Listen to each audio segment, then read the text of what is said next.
Good evening. खुश रहो, स्वस्थ रहो, सभी को एक एक मौला आशीर्वाद।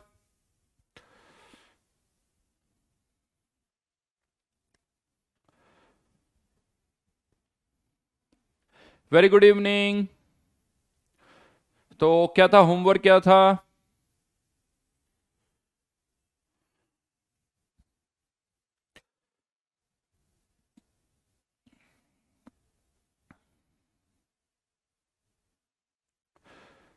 लास्ट क्लास में हमने क्या कर लिया था? काइनेटिक स्टार्ट कर दिया था ना। और जेई मेंस के लास्ट 15 क्वेश्चंस थर्मोकेमिस्ट्री के और थर्मोडायनेमिक्स की जेई एडवांस्ड, राइट? तो फिर से वही करेंगे हम। थर्मोकेमिस्ट्री तो डिस्कस कर लेते हैं जल्दी से, और थर्मोडायनेमिक्स लास्ट के 15 मिनट्स में करेंगे। पिछली क्लास में भी आई थिंक एक ही क्वेश्चन कर पाए थे, तो मुझे लगता है कि इस बार 20 मिनट्स कर लेते हैं। ठीक है, तो चलेगा ये?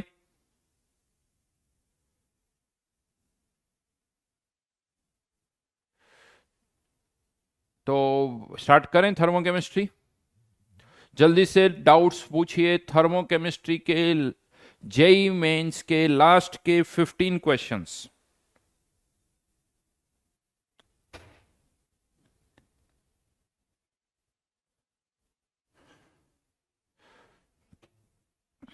बोलिए जल्दी से, डाउट्स बोलिए।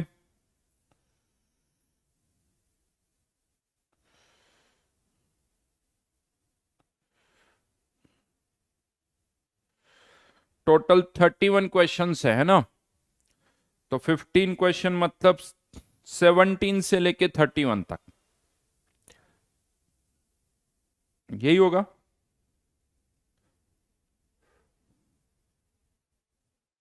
16 से कर लेते हैं, चलो एक क्वेश्चन ऊपर नीचे कर लेते हैं। बेटा देखो, डिस्कशन को मैं पहले भी बोल चुका हूं, मेरे को जो डिस्कशन को इंटरेस्ट नहीं लेते ना, मुझे उनमें कोई इंटरेस्ट नहीं आता। हाँ जी, 16 से लेके फटाफट से जो भी डाउट्स है वो पूछ सकते हो।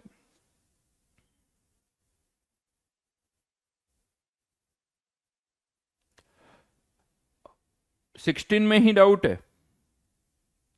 Heat of atomisation of methane दे रखा है, इथेन दे रखा है, longest wavelength of light capable of breaking the CC bond.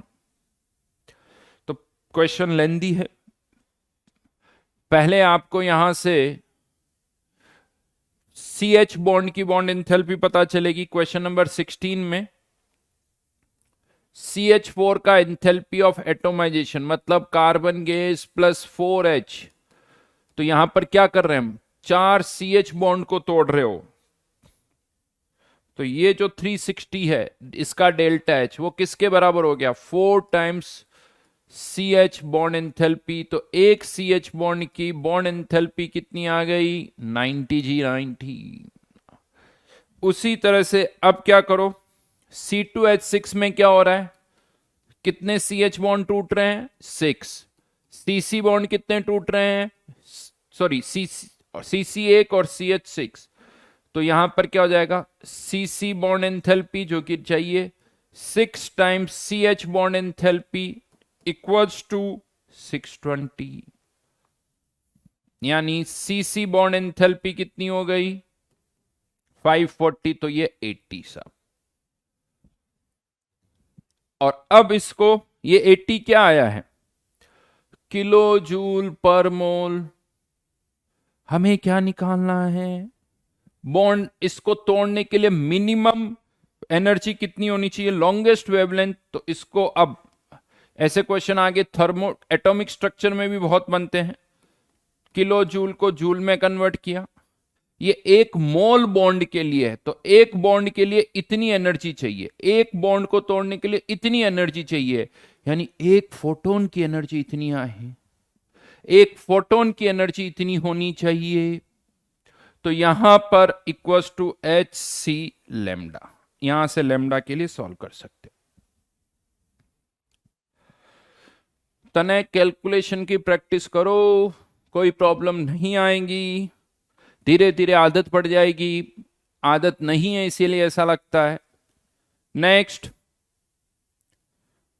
बोलिए जल्दी से, क्वेश्चन नंबर 20।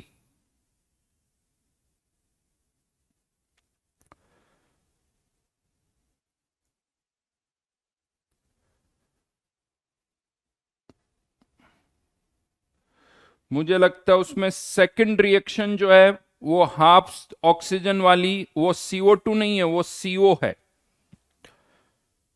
सेकंड रिएक्शन में CO2 नहीं बनेगा, CO बनेगा। ठीक है, क्वेश्चन नंबर 20 में, और फिर उसको कर लो। Basically y plus z equals to x हो जाएगा, y plus z equals to x. But सारे ऑप्शन भी बड़े अजीब से लग रहे हैं, है ना। डेली ऑप्शन में y प्लस जेड कर लेना, थोड़े थोड़े बदल लो। y plus z equals to x, ठीक है, हाँ यही आंसर है, x equals to y plus z. Next,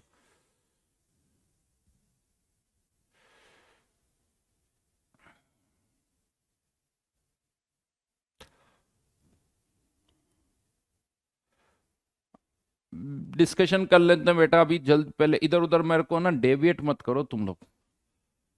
question number 24 मैं देखता हूं, देखें।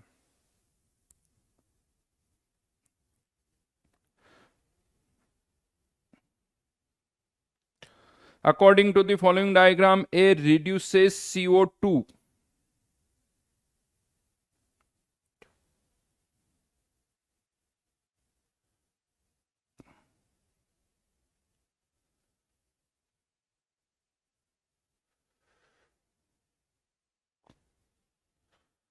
यार इसमें भी कुछ गड़बड़ क्यों लग रही है मुझे, CO2 कहां से आ गया पिक्चर में।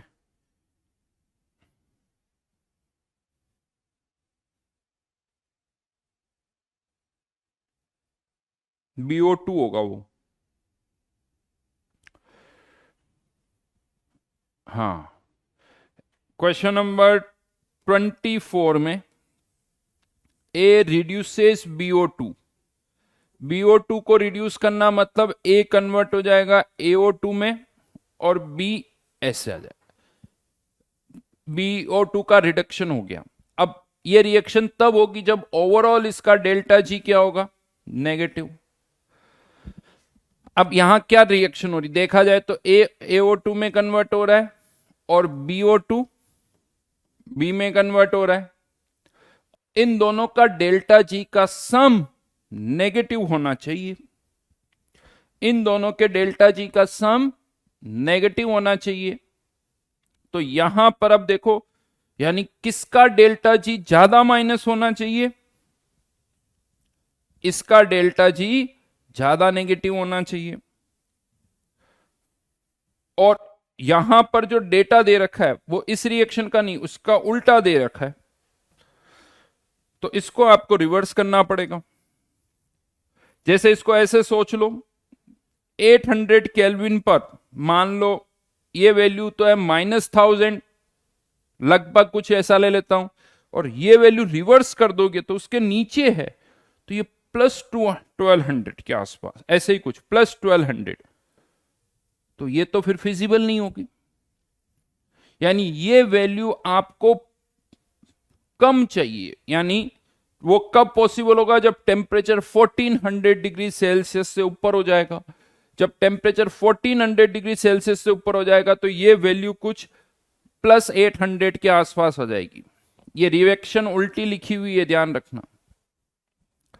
कुल मिला के इसको ऐसे याद रख सकते हो, जिसका कर्व नीचे होगा वो ऑक्सीडाइज हो जाएगा, और जिसका ऊपर होगा वो रिड्यूस हो जाएगा।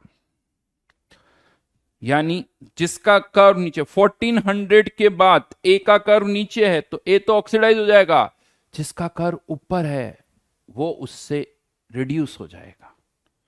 समझ में आ गई बात। ये इलिंगम डायग्राम का क्वेश्चन है।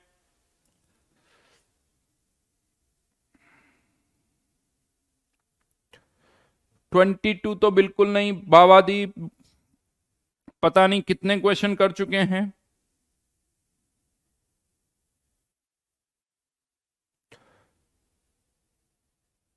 ट्वेंटी थ्री बहुत आसान है।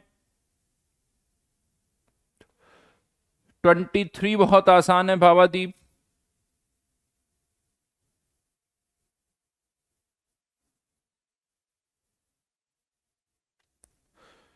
21 किरचॉफ इक्वेशन का क्वेश्चन है। 21 किरचॉफ इक्वेशन का क्वेश्चन है। हिंट दे सकता हूं, क्वेश्चन सॉल्व नहीं करूंगा, आगे बढ़ जाओ।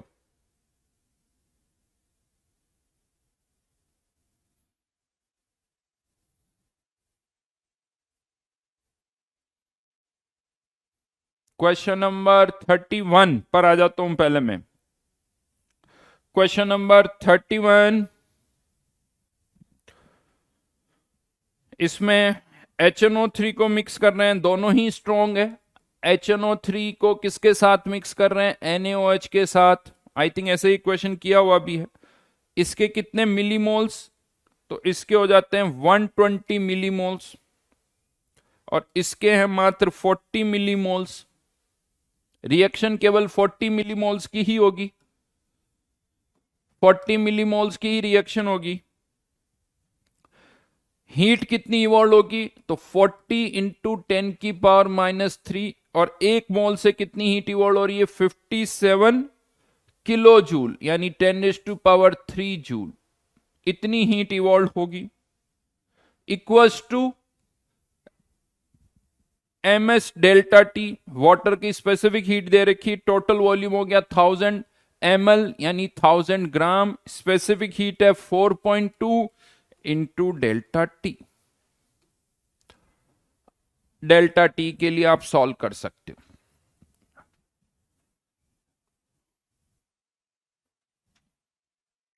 भावादीप बिल्कुल मुझे लगता है सही लिख रहे होंगे तुम, हाँ लग तो यही रहा है। बिल्कुल ठीक लग रहा है भावादीप, 57,000, ये भी 0.04। यस यस एग्जैक्टली सही है बेटा, बहुत आसान है। 30th बहुत आसान है।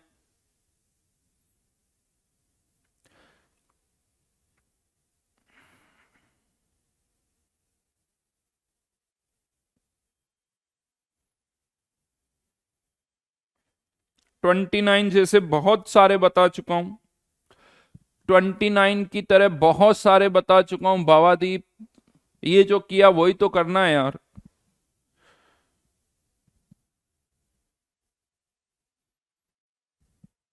29 कैलोरीमीटर कंटेनर वाले क्वेश्चन बता चुका हूं। CH4 के कंबशन क्लास का क्वेश्चन देखना, 0.16 ग्राम CH4 शीट का ही क्वेश्चन है, एग्जैक्टली ऐसा ही क्वेश्चन है। टेम्परेचर चेंज दे रखा है 2, हीट कैपेसिटी दे रखी 20, तो Q इक्वल्स टू पहली step heat capacity 20 kilo joule, temperature change 2, तो इतनी हीट इवॉल्व हो रही है। फिर आपको QM निकालना पड़ेगा, विच इज 40 डिवाइडेड बाय कितने मोल्स है इसके? कॉल 2.4 ग्राम, यानी इतने मोल्स, 12 से डिवाइड कर दिया, ये QM आ गया, और यही QM आपका क्या हो जाएगा? Delta H। क्यों राइट डाउन दे रखा कि एट 1 एटमॉस्फेयर। बस बेटा आज का डिस्कशन ओवर, बहुत सारे बता चुका हूं मैं, दैट्स इट। चलिए वापस अब आ जाते हैं, वापस आ जाते हैं आयनिक इक्विलिब्रियम पे। कोई करेक्शन नहीं है हार्दिक, करो अब बाकी के क्वेश्चन। सर आपने ये वाला टेस्ट सच्ची में पूरे शीट से बनाया है? Rituraj, anything can happen. अगर बनाया भी हो सकता है, नहीं भी बनाया हो सकता है, तो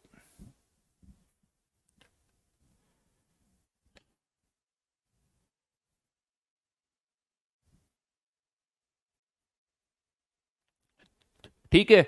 तो आ जाते हैं केमिकल काइनेटिक्स पर। केमिकल काइनेटिक्स लास्ट क्लास में, एक बार दिखाना,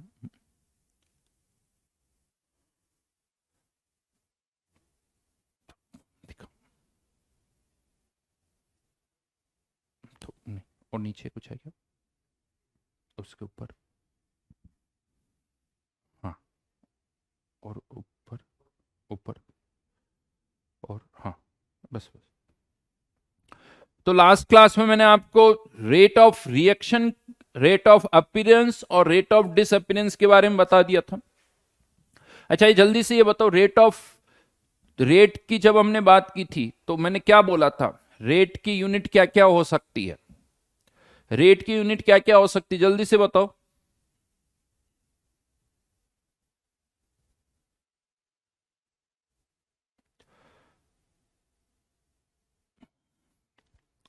हर्षल, जल्दी से जवाब दो। रेट की क्या क्या यूनिट्स हो सकती है? मोल्स पर यूनिट टाइम, बिल्कुल सही। और moles per litre per unit time, और बिल्कुल सही, कंसंट्रेशन पर यूनिट टाइम, बिल्कुल बढ़िया जी। पायल, कृष्णा, नीरज, देवांश, दिव्यांशु, राजकुमार, कार्तिक, जतिन, उत्कर्ष, तनय, अथर्व, पुनीत, अदिति, विनायक, ऋषि, भावादीप, लक्ष्य, लक्ष्य, यश। तो तीन तरह की हो सकती, moles per unit time, moles per litre per unit time, atmosphere per unit time, या पास्कल पर यूनिट टाइम। ठीक है, फिर हमने तीन तरह की रेट की बात की थी, rate of disappearance, rate of appearance और रेट ऑफ रिएक्शन। चलो एक सिंपल सा क्वेश्चन देता हूं। For the given chemical reaction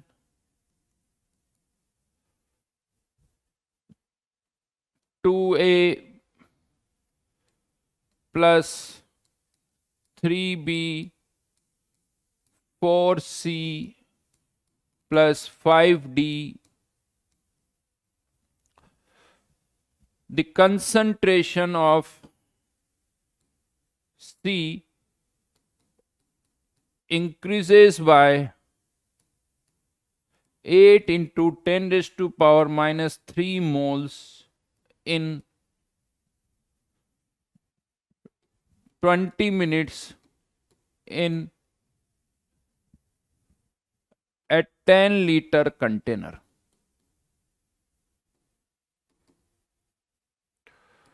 Find rate of appearance of C and D, rate of disappearance of A and B, and rate of reaction.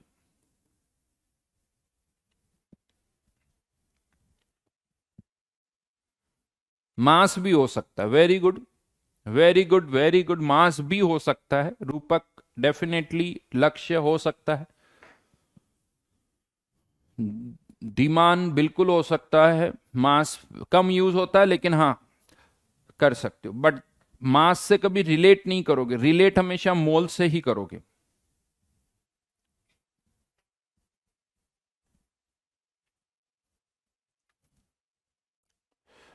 बिल्कुल हो सकता है जी, बिल्कुल हो सकता है। जल्दी से इस क्वेश्चन का आंसर दे दो।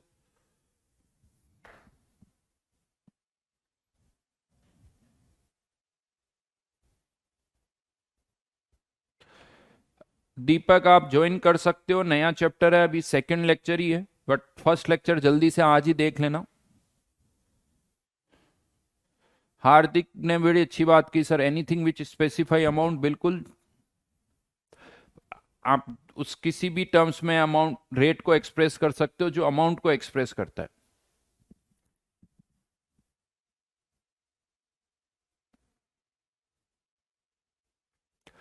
गौतम सर, जैसा आपने लास्ट क्लास में बताया कि आरओआर बैलेंसिंग पर डिपेंड करता है और आरओडी में भी तो कंसर्न, तुम समझे नहीं गौतम। रेट ऑफ रिएक्शन तो मैंने ऑन पेपर बैलेंसिंग बदल दी तो रेट ऑफ रिएक्शन बदल जाएगी, स्टोइक्योमेट्रिक बदलने से बदल जाएगी, यानी रिएक्शन को बैलेंस किया हुआ है, सबको 2 से मल्टीप्लाई कर दूं तो भी रेट ऑफ रिएक्शन बदल जाएगी, सभी को फिर से 3 से मल्टीप्लाई कर दूं तब भी रेट ऑफ रिएक्शन बदल जाएगी। बट रेट ऑफ अपीयरेंस और डिसअपीयरेंस नहीं बदलेगी।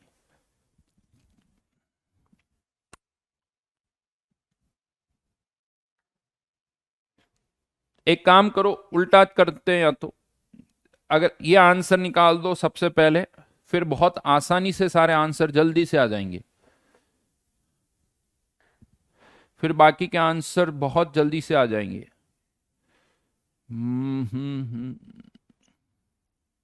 मानसविन, मानसविन, नैनाक्षी,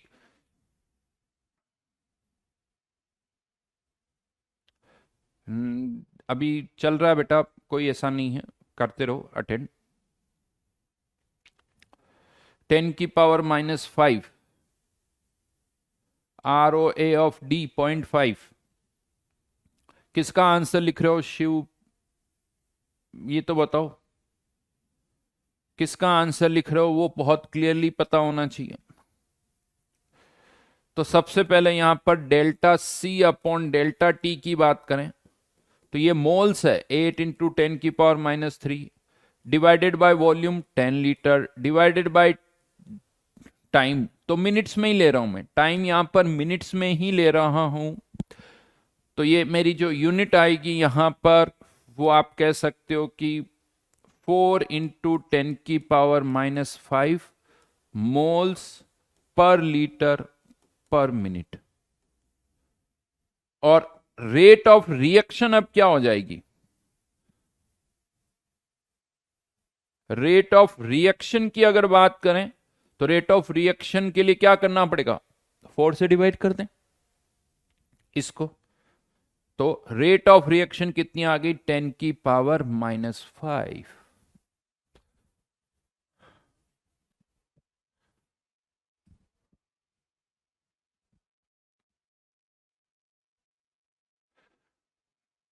यहां पर सुनो मेरी बात, अगर कंटेनर का वॉल्यूम कांस्टेंट है, कंटेनर का वॉल्यूम कांस्टेंट है तो हमेशा डिवाइड करो, क्योंकि ज्यादातर में हम वॉल्यूम कांस्टेंट रहता है तो वॉल्यूम से डिवाइड करते हैं, ठीक है। तो इसीलिए मैंने यहां पर वॉल्यूम दिया है और वो कांस्टेंट भी है तो डिवाइड कर दो। ऑब्वियसली उसकी यूनिट्स भी यही होगी, यहां पर जैसे मोल्स पर लीटर पर मिनट, अगर आप वॉल्यूम से डिवाइड नहीं करोगे तो यूनिट्स अलग आएगी।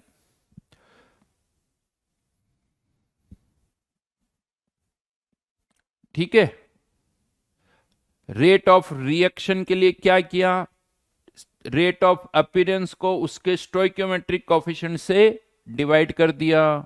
अरे बेटा क्या पूछ रहे हो यार, रेट ऑफ रिएक्शन क्या होगी, 1/4 delta C upon delta T, delta C upon delta T की वैल्यू यहां पर है ये, तो यह आंसर कितना आ गया, 10⁻⁻5। अब इससे हम बाकियों की रेट निकाल सकते हैं, इससे हम बाकियों की रेट बहुत आसानी से निकाल सकते हैं। रेट ऑफ रिएक्शन को स्टोइकियोमेट्रिक कोफिशिएंट से मल्टीप्लाई करते जाओ तो अपने आप आंसर आ जाएगा, यानी ए की रेट ऑफ अपीयरेंस, ए की रेट ऑफ डिसअपीयरेंस क्या हो जाएगी, रेट ऑफ डिसअपीयरेंस ऑफ ए क्या हो जाएगी, 2 से मल्टीप्लाई कर दो तो 2 × 10⁻⁵। बी की रेट ऑफ डिसअपीयरेंस क्या हो जाएगी, 3 × 10⁻⁵। चाहो तो इससे सी की रेट ऑफ अपीयरेंस निकाल सकते हो, रेट ऑफ अपीयरेंस ऑफ सी क्या हो जाएगा, 4 × 10⁻⁵। डी की रेट ऑफ अपीयरेंस कितनी हो जाएगी, 5 × 10⁻⁵ मोल्स पर लीटर पर मिनट।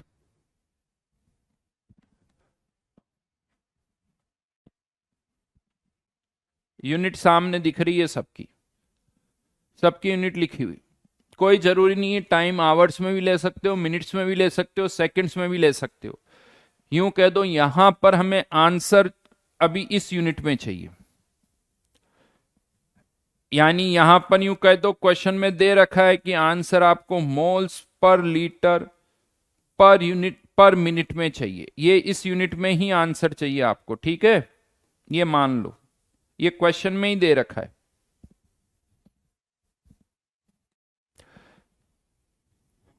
सबकी यूनिट सेम है।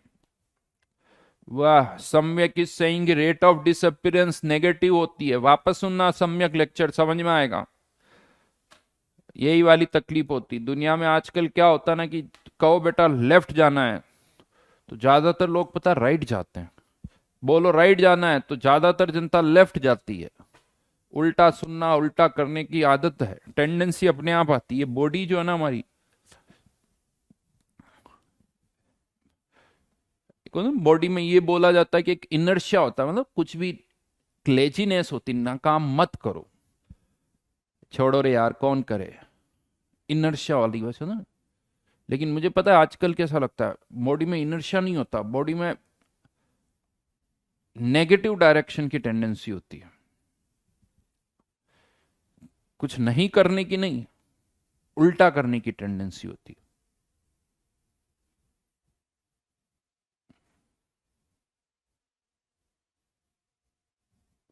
कोई भी रेट, मैंने लास्ट क्लास में ही बोला था, नेगेटिव नहीं होती है, 4 बार बोला था। बिल्कुल सही कह रहे हो। कुमार इज सेइंग सर मैं ग्रुप पर रोज स्कोर पोस्ट करता हूं। वेरी गुड कुमार, बहुत बढ़िया।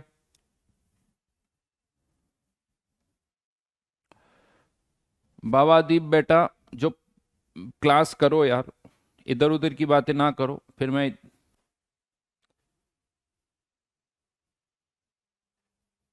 चलिए, ये सारे आंसर सामने लिखे हुए हैं। हाँ ठीक है।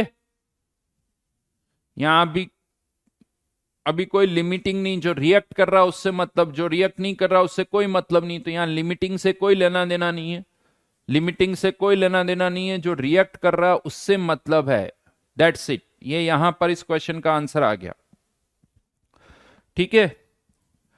अब यहां पर मैं एक और चीज आपको बता दूं, ये जितनी भी रेट्स हैं, rate of appearance, rate of disappearance, इन सब को हम फर्दर दो कैटेगरी में डिवाइड कर सकते हैं, एवरेज रेट और इंस्टेंटेनियस रेट। एवरेज रेट और इंस्टेंटेनियस रेट। एवरेज वर्ड से ही मतलब समझ में आता है, defined over a period of time. यानी कोई आपसे कहे कि 10 से 20 मिनट्स के बीच में रेट बताओ, 10 से 20 मिनट्स के बीच में, 20 से 50 मिनट्स के बीच में, तो ये कौन सी रेट हो गई? Average rate. Instantaneous rate defined at a point of time, find at a point of time, मतलब 10 मिनट्स पर रेट कितनी है, 20 मिनट पर रेट कितनी है, 30 मिनट पर रेट कितनी है, 100 मिनट पर रेट कितनी है। पॉइंट ऑफ टाइम मतलब इंस्टेंटेनियस, पीरियड ऑफ टाइम मतलब एवरेज। राइट। एक पीरियड ऑफ टाइम पर एवरेज वर्ड आएगा, पॉइंट ऑफ टाइम पर इंस्टेंटेनियस। मैथमेटिकली इसको आप डेल से रिप्रेजेंट करते हो, पीरियड ऑफ टाइम है तो, और इसको हम डी से रिप्रेजेंट करते हैं। अगर डिसअपीयरेंस है तो यहां माइनस आएगा, अपीयरेंस है तो नहीं आएगा। राइट। तो एवरेज रेट भी हो सकती है, इंस्टेंटेनियस रेट भी हो सकती है। एक और क्वेश्चन देता हूं, चलो आपको यहां पर, ये तो लिख ही लिया, अब मैं एक और क्वेश्चन यहां पर दे रहा हूं जो कि इसी पर कुछ हद तक बेस्ड है। होपफुली लिख ही लिया होगा, आप लोगों की स्पीड मुझे पता जबरदस्त है, लिखने में बहुत फास्ट हो। तो अब एक और क्वेश्चन पर आते हैं। Find rate of disappearance of ammonia from 5 to 10 minutes और 10 to 20 minutes।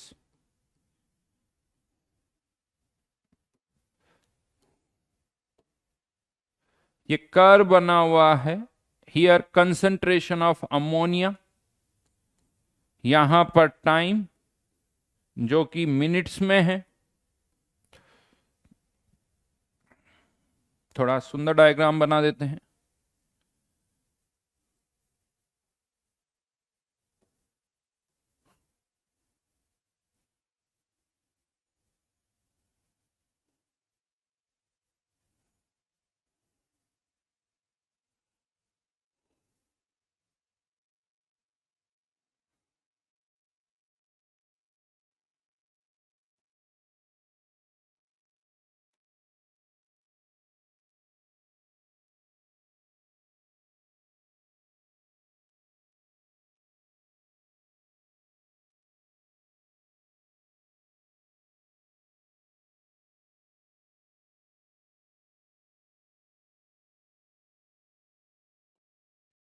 Right.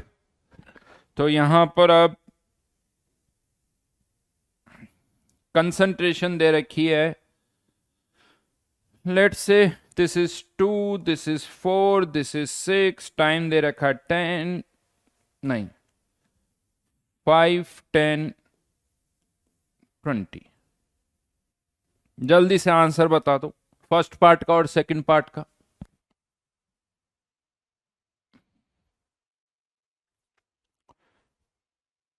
Alok is saying sir if I have not done thermodynamics can I start from here? Definitely आप कर सकते हो।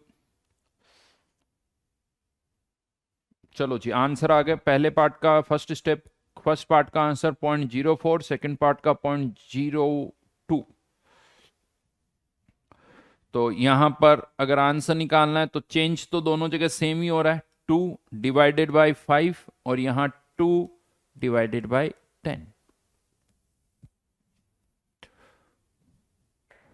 2/5 0.4 और ये कितना हो गया 0.2। पहले किसी ने शायद गलत लिखा था।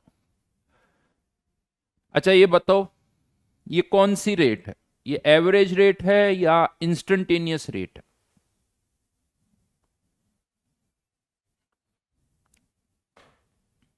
ये एवरेज रेट है या इंस्टेंटेनियस रेट है? एवरेज रेट है। क्यों एवरेज रेट है? बिकॉज एक पीरियड ऑफ टाइम है 5 to 10 मिनट्स, 10 से 20 मिनट्स। बट अगर मैं अब आपसे ये कह दूं, अगर मैं आपसे ये कह देता हूं कि 10 मिनट्स पर रेट बताओ, रेट एट 10 मिनट्स, तो आंसर क्या होगा?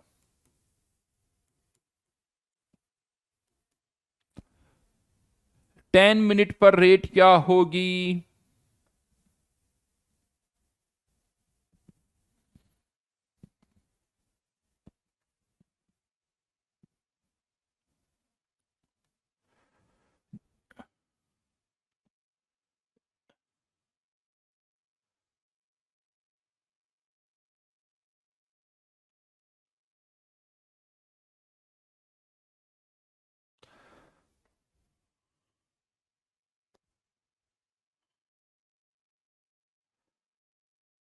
बहुतों का आंसर 0.4 आया है। बहुतों ने आंसर 0.4 निकाल दिया, जो कि गलत है। लेकिन कुछ लोगों ने सही सही लिखा है। बिल्कुल, नाम मैं नहीं ले पाया, बड़ी स्पीड से स्क्रीन मूव कर रही थी। तो बहुतों ने क्या किया, y/x कर दिया। ये y और ये x और वही उनका आंसर हो गया। एक तरह से देखा जाए तो 10 इंस्टेंटेनियस रेट क्या है? इंस्टेंटेनियस रेट मतलब -dA/dt, यानी dNH3/dt। ये अमोनिया की कंसेंट्रेशन y है, ये T है। आपको dy/dx निकालना है। आपको dy, ये क्या है? dy/dx। y हमारा अमोनिया की कंसेंट्रेशन, T हमारा जो x है वो एक तरह से T है। तो dy/dx निकालना है और जनता ने y/x को ही dy/dx कर दिया।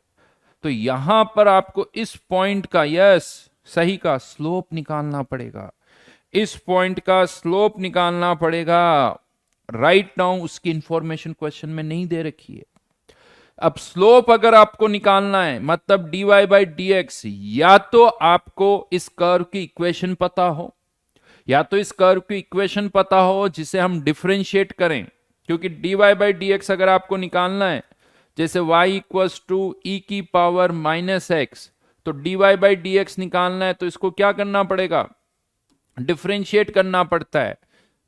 और अब ये क्या बताएगा? x अगर 1 है, x की वैल्यू 1 पुट कर दो तो ये उस पॉइंट का स्लोप, x की वैल्यू 2 पुट कर देंगे उस पॉइंट का स्लोप, x की वैल्यू 3 पुट कर देंगे उस पॉइंट का स्लोप आएगा।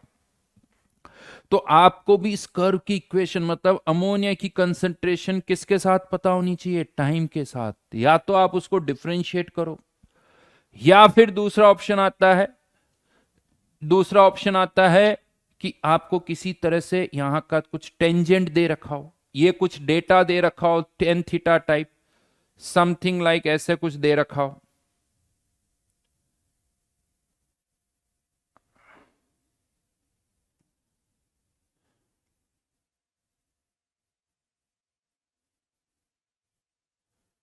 राइट। इस तरह से आपको यहां पर इस टेंजेंट का कुछ थीटा दे रखा हो तो काम हो जाएगा, ये वाला एंगल या ये वाला एंगल, तो टेन थीटा कर सकते हो। Tan theta equals to slope आ जाएगा dy बाई dx। ये दो ऑप्शन है आपके पास, बट ज्यादातर क्वेश्चन में ये एंगल नहीं दे रखा होगा आपको, दिख रहा है ना ये एंगल, वो नहीं, वो गिवन नहीं होगा। तो मोस्टली क्वेश्चन में क्या होगा, इक्वेशन गिवन होगी जिसको हमें डिफरेंशिएट करना होगा। हाँ, बहुतों ने लिखा है, बहुतों ने लिखा है, मुझे पता है, बहुतों को सही सही पता था, और आई एम वेरी हैप्पी इस क्लास में बहुतों को सही सही पता है। We are definitely in very right direction, और बहुतों के आंसर बहुत अच्छे आते हैं, इसीलिए अब धीरे धीरे पढ़ाने में बहुत मजा आने लगा है, बहुत मजा आने लगा है। बिल्कुल सही। तो अब थीटा अगर गिवन है तब भी काम हो जाएगा। अगर ये थीटा दे दिया जाए तो tan theta will be the answer, क्योंकि ये इस पॉइंट का स्लोप आ जाएगा। तो टेन थीटा जो होगा वही हमारा क्या हो जाएगा, आंसर हो जाएगा। अब वो जो वैल्यू आएगी, जैसे आएगा, अगर एंगल दे रखा है टेन थीटा की वैल्यू निकाल लो, वही आपका क्या हो जाएगा, आंसर हो जाएगा। बस ये ध्यान रखना, आंसर माइनस में नहीं आना चाहिए, आंसर माइनस में नहीं आना चाहिए, ये ध्यान रखना, रेट जो भी होगी। बट अब मैं इस पर आपको एक नया क्वेश्चन दे रहा हूं, जहां पर मैं इस कर्व की इक्वेशन आपको दूंगा, इस कर्व की इक्वेशन दूंगा।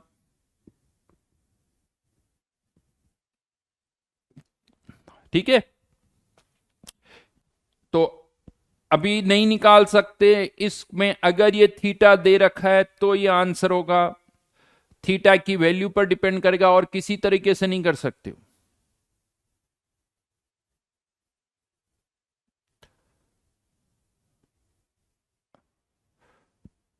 आंसर क्या, थीटा की वैल्यू पता होगी तो आंसर आ जाएगा। टेन थीटा की वैल्यू निकाल दो, ये 20 डिग्री तो टेन 20 डिग्री, 30 डिग्री तो टेन 30 डिग्री, 40 डिग्री तो टेन 40 डिग्री, 45 डिग्री तो टेन 45, बाकी आंसर नहीं आएगा। और अगर थीटा नहीं देता हूं, कर्व की इक्वेशन नहीं देता हूं, तो आंसर नहीं निकाल सकते हो।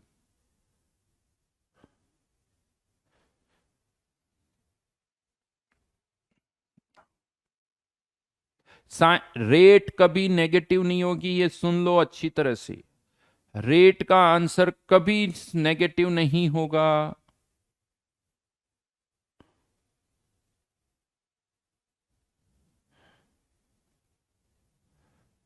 मैंने थीटा ये दिया है, तुम्हें और कुछ नहीं करना, ये निकाल लो, सीधी सी बात।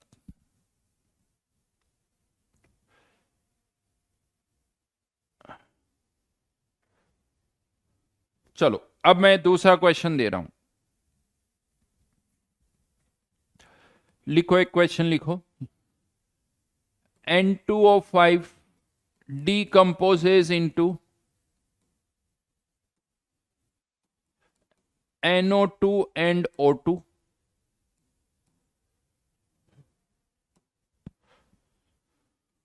Concentration of N2O5 at any time t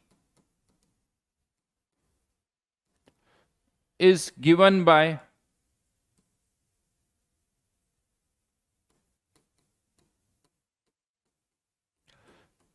to into e की power minus k t, where k equals to 10 raised to power minus 4 second inverse. Find first part,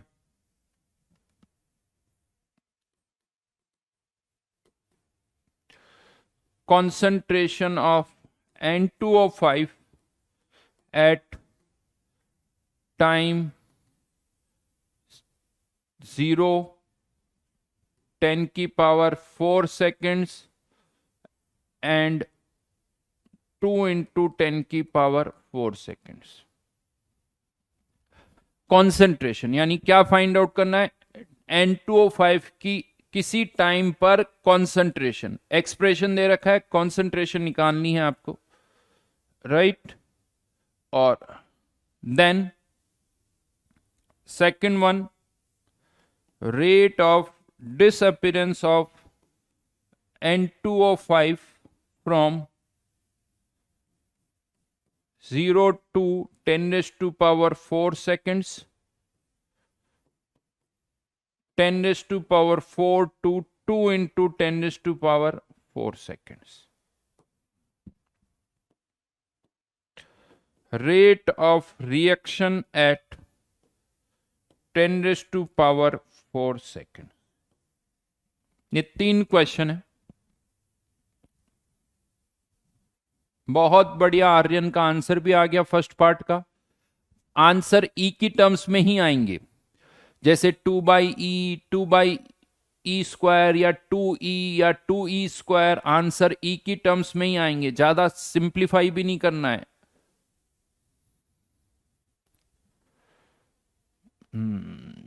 Harshit is asking कि how we avoid oversleeping. बेटा सब पढ़ा के छोड़ के पहले मैं तुम्हारे क्वेश्चन का जवाब दूं. सबसे पहले तो ये सीखो कि कोई भी चीज जब क्लास चल रही होती है तो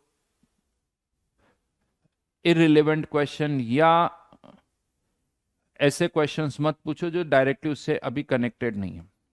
जिंदगी में सबसे पहले ये सीख जाओ, बाकी चीजें बाद में सीखना. समझ में आई बात? ये सबसे जरूरी है कि किस मोमेंट पर क्या बात करनी चाहिए और किस मोमेंट पर क्या क्वेश्चन पूछना चाहिए. अगर ये नहीं समझ में आया तो कुछ भी करोगे कुछ समझ में नहीं आएगा. बहुत बढ़िया. ओमकार का आंसर दिख रहा है, मानसविन का आंसर दिख रहा है, इशू का भी आंसर दिख रहा है, मल्टीपल ए का भी आंसर दिख रहा है. वाईफाई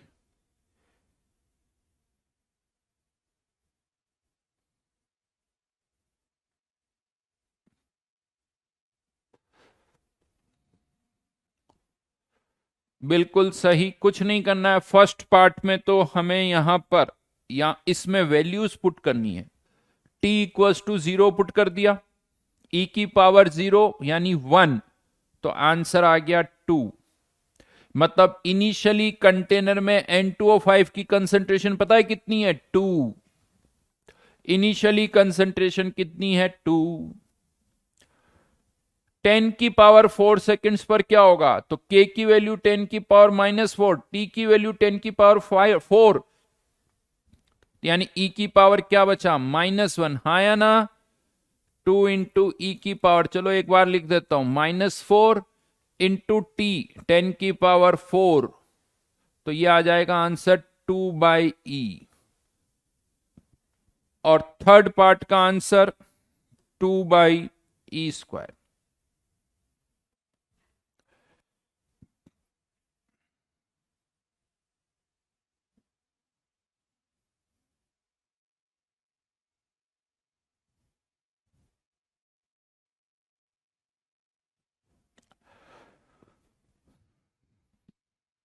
सोनू, अंशुल बेटा देख लो कहां इक्वेशन को बैलेंस करने की जरूरत है और कहां नहीं है. अभी समझ में आ जाएगा. सब क्वेश्चन करो.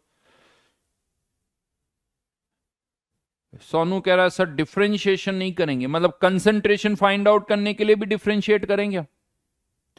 मतलब कंसंट्रेशन निकालने के लिए भी डिफरेंशिएट करना है ऐसा? बेटा कंसंट्रेशन निकालने के लिए कुछ नहीं करना है. इवन सेकंड पार्ट में ये कौन सी रेट है? ये कौन सी रेट है? एवरेज या instantaneous? Average rate. Average rate है. कंसंट्रेशन पता है 0 से 10 की पावर 4 में कंसंट्रेशन में चेंज कितना हो गया? 2 अप -2/e. कितने टाइम में? 10 की पावर 4 सेकेंड्स में.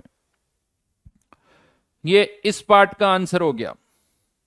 और सेकंड पार्ट का आंसर यहां लिख रहा हूं. कंसंट्रेशन 2/e से कम होती कितनी हो गई? 2/e square. टाइम कितना? 10 की पावर 4. बस ऐसे ही छोड़ दो. बिल्कुल सही. सेकंड का आंसर मानसविन का सही है, औरों का भी सही है, रिची का भी सही है. नहीं, रिची थोड़ा सा गड़बड़ है. इनिशियल माइनस फाइनल करो. यहां पर आंसर पॉजिटिव आना चाहिए. डिसअपीयरेंस में concentration initial minus final, okay Harshit, कोई बात नहीं। यहां तक किसी को कोई डाउट?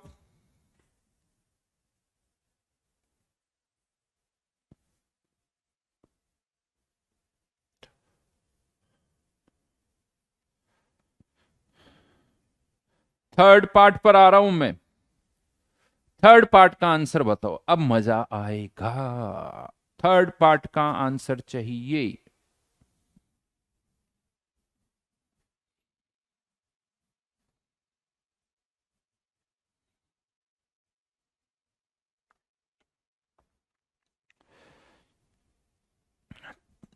टू के बाई ई। मैं लिख देता हूं आंसर जो मैं देख पा रहा हूं। थर्ड पार्ट का आंसर 2k/e।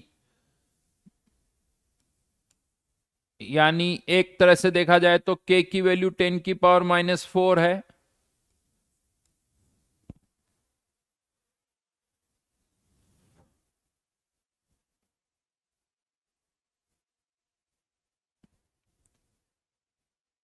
बट कोई कह रहा माइनस साइन के साथ, ऐसा?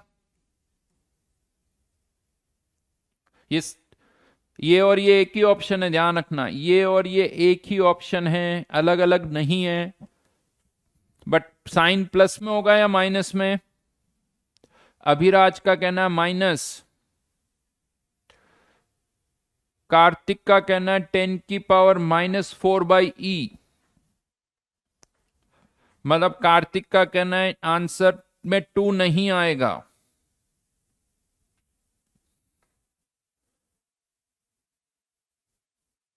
और किसी ने भी लिखा, दीपक।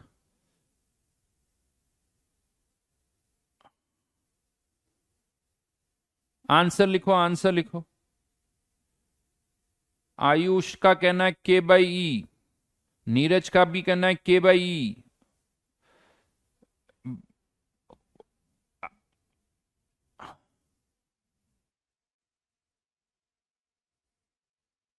किसी ने कहा 1/e भी आंसर आएगा, यानी ओनली 1/e।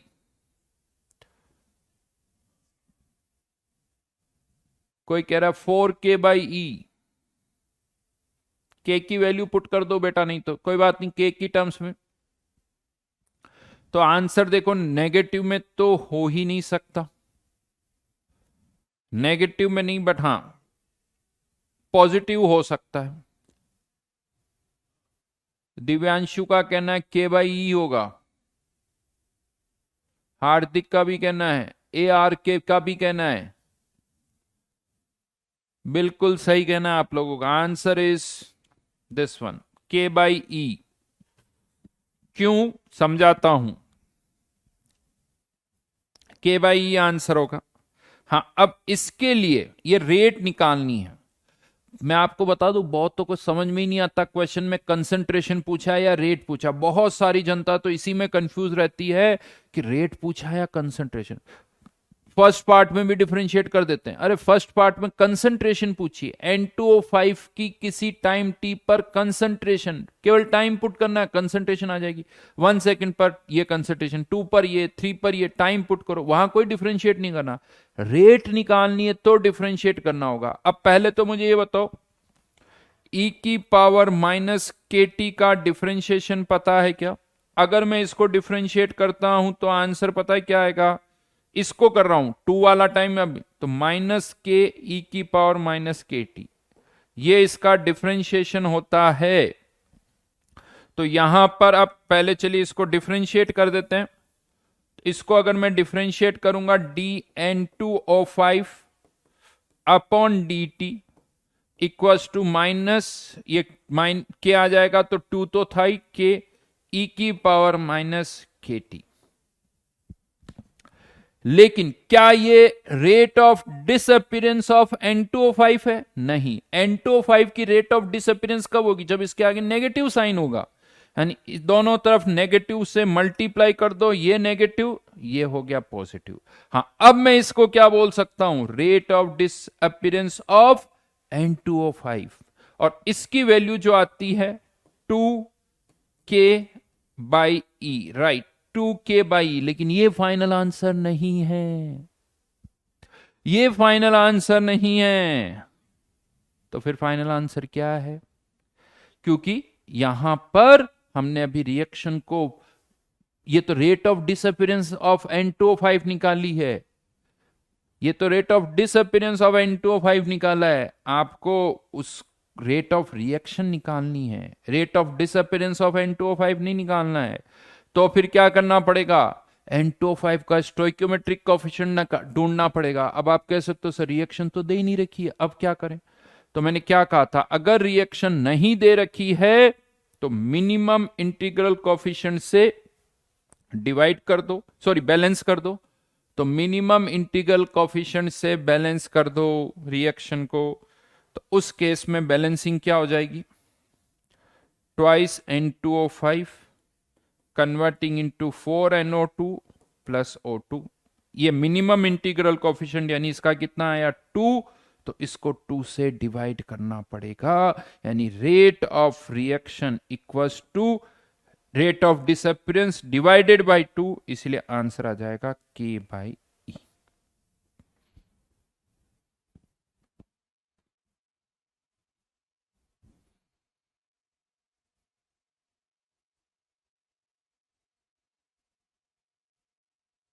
मजा आया जतिन को, बहुत बढ़िया बेटा। बाकी जो भी इधर उधर के क्वेश्चन पूछ रहे हो वो सब ढंग से लेक्चर को सुनो, सब ढंग से सुने, आराम से सारी चीजें पहले से बता रखी है। शशांक कह रहा बिल्कुल मैच कर गया सर, बहुत बढ़िया। देवज्ञा का कहना लिस्ट इंटीजर फॉर्म में नहीं बैलेंस किया इसीलिए गड़बड़ हो गई, ओके। श्रेया पिटअप वापस से देखना, क्वेश्चन पूरा एक्सप्लेन किया हुआ है मैंने, और जो क्वेश्चन मैं आपको करवाता हूं क्लास में उसमें बहुत सारे पार्ट्स इसलिए होते हैं क्योंकि हर तरह के क्वेश्चंस बनते हैं, यानी जो भी ऑप्शंस है, ऐसा नहीं कि हाँ एक क्वेश्चन का इंटेंशन यही था कि कहीं ना कहीं आप गलती करो ताकि एग्जाम में ना करो। ये रिएक्शन पर्टिकुलरली N2O5 वाला केस क्यों लिया, ताकि बैलेंसिंग ऐसे आए। मैं बताऊंगा जेई वालों ने क्वेश्चन दे रखा है ये, आप जेई एडवांस की एक्सरसाइज जाके देखना, जेई एडवांस की एक्सरसाइज जाके देखना, ऑलमोस्ट सेम क्वेश्चन आपको मिलेगा। आएंगे अभी क्वेश्चन आएंगे, मैं आपको बताऊंगा इस पर, जस्ट अ मिनट होल्ड करो।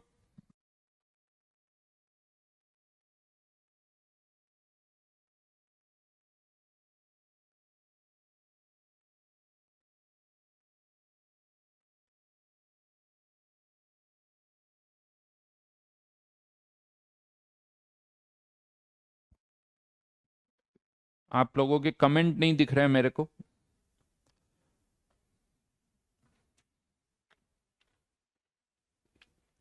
ठीक है, तो इस क्वेश्चन में अगर हम देखें तो अगर हमारे पास कंसंट्रेशन का टाइम के साथ वेरिएशन पता है, कंसंट्रेशन का टाइम के साथ अगर ये एक्सप्रेशन पता है तो आप सब कुछ फाइंड आउट कर सकते हो, जो आप चाहते हो सब कुछ फाइंड आउट किया जा सकता है। बस क्या पता होना चाहिए, कंसंट्रेशन का टाइम के साथ वेरिएशन।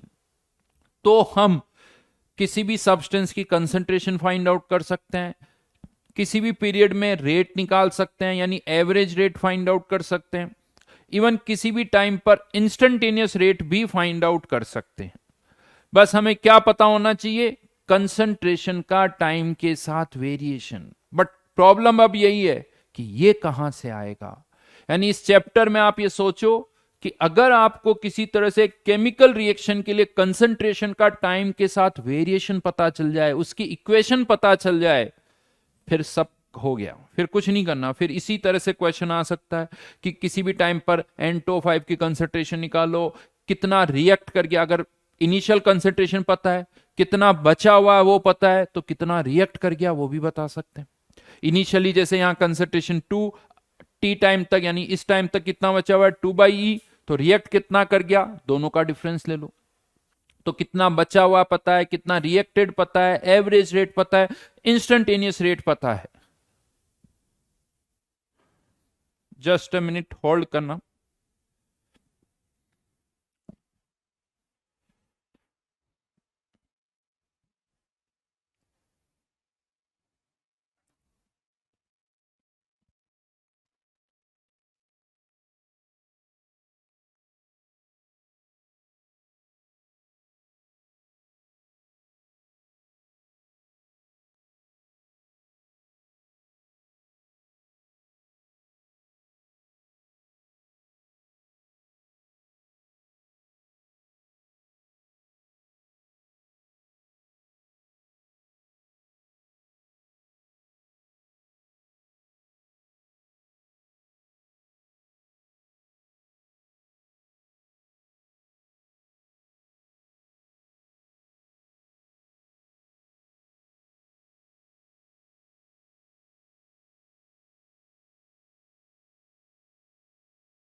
कैसे हो? ब्रेक हो गया आज क्लास के बीच में ही। सर्वर डाउन हो गया था यार, कुछ इश्यूज थे, टेक्नोलॉजी है।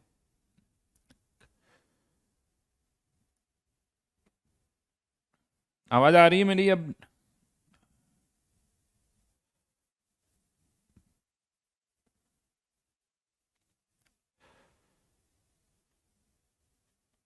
अच्छा, एक काम करो यार, कभी कभी इस तरह का कभी इश्यूज आए ना, बहुत ज्यादा तो मैं खैर टेलीग्राम पर नहीं रहता हूं, बट फिर भी एक ग्रुप बना रखा है टेलीग्राम का, फिजिकल केमिस्ट्री बाय के सर, राइट? मेरे हिसाब से नाम यही है, फिजिकल केमिस्ट्री बाय के सर।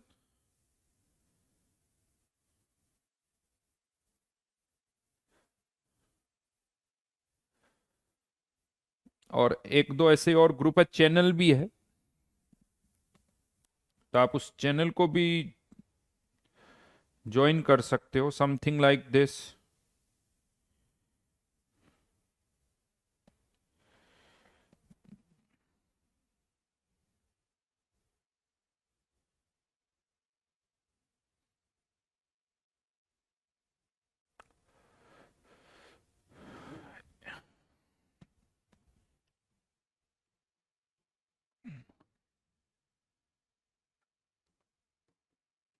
ये समथिंग लाइक दिस, इस तरह से।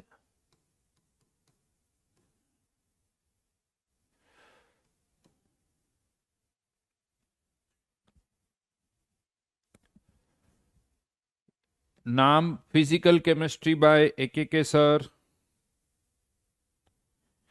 तो इसमें कभी कभी कुछ इंफॉर्मेशन आ सकती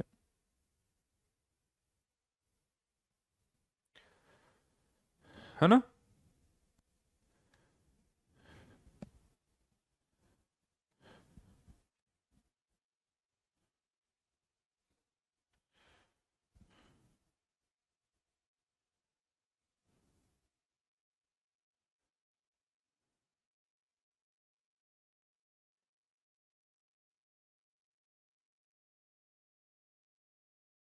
ठीक है, तो ये उस ग्रुप का एक फायदा और है भी कि दिन भर आप कितनी स्टडी कर रहे हो वो भी उसमें डाल सकते हो। एक तो चैनल है, ये तो चैनल का लिंक है मेरे हिसाब से।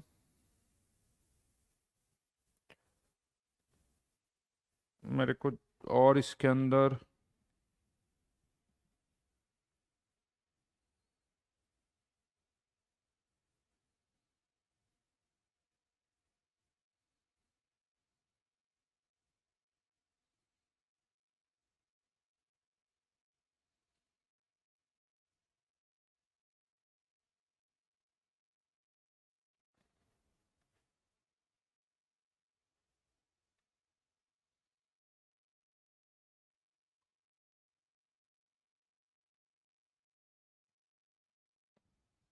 ठीक है।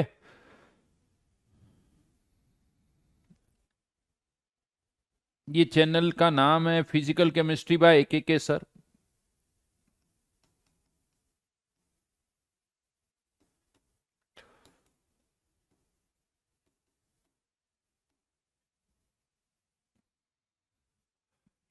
ठीक है, इससे मिल जाएगा आपको।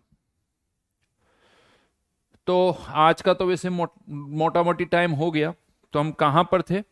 इस पर्टिकुलर पार्ट पर थे।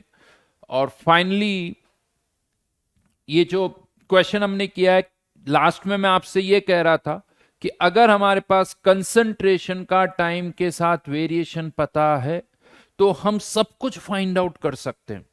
कंसंट्रेशन निकाल सकते हैं, एवरेज रेट निकाल सकते हैं, इंस्टेंटेनियस रेट निकाल सकते हैं, अभी भी N2O5 कितना बचा हुआ वो निकाल सकते हैं, कितने मोल्स रिएक्ट कर गए वो बता सकते हैं। तो इस तरह से आप, अभी होमवर्क दे रहा हूं, जस्ट वेट।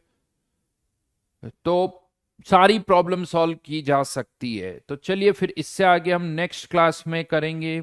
इससे आगे हम नेक्स्ट क्लास में करेंगे। होमवर्क क्या है? होमवर्क नोट कर लो। यार वो ग्रुप कहाँ पर है? टेलीग्राम का ग्रुप टेलीग्राम पर होगा, मेरे घर पर थोड़ी होगा। हाँ, टेलीग्राम पर ढूंढोगे बेटा, टेलीग्राम पर ही ग्रुप है वो।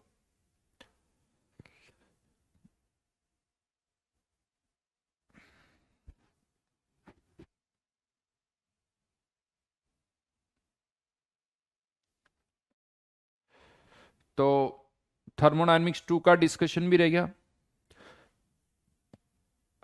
और होमवर्क में, नेक्स्ट क्लास के होमवर्क में, चलिए नेक्स्ट क्लास में कोई नया होमवर्क नहीं है, थर्मोडायनेमिक्स 2 का ही डिस्कशन करेंगे, ओनली थर्मोडायनेमिक्स 2 यही हम डिस्कस करेंगे।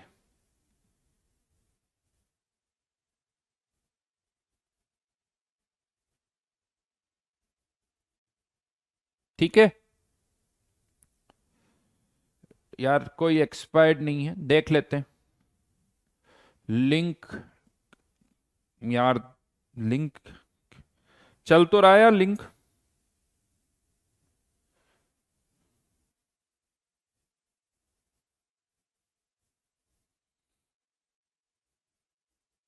मैं देखता हूं, देखें मुझे भी ज्यादा समझ में नहीं आता।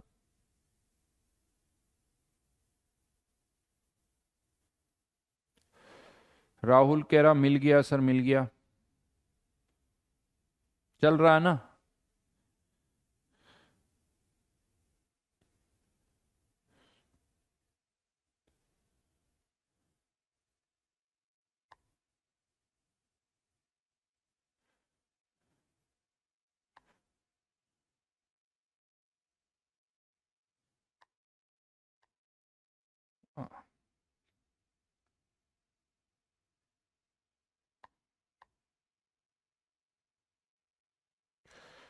चलिए बढ़िया बात है।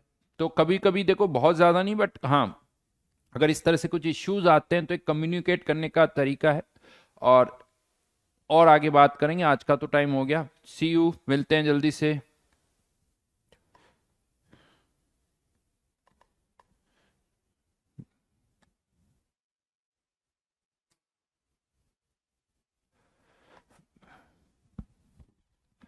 हाँ कुछ टी शर्ट्स में है।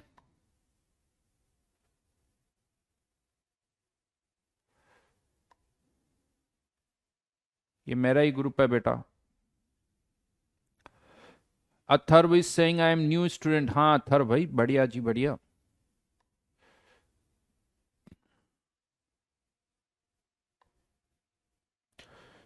चलो जी चलो, मिलते हैं वापस नेक्स्ट क्लास में। होमवर्क थर्मोडायनेमिक्स 2, ठीक है। हाँ हाँ, रेड कलर की टी शर्ट कह दो, blue, red colour, black colour सब है।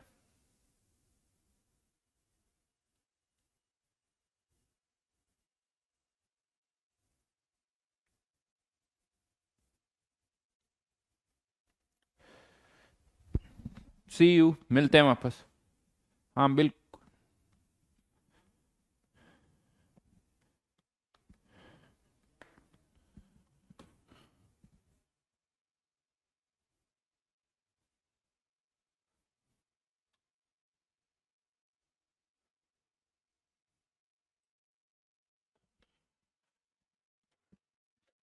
हम्म।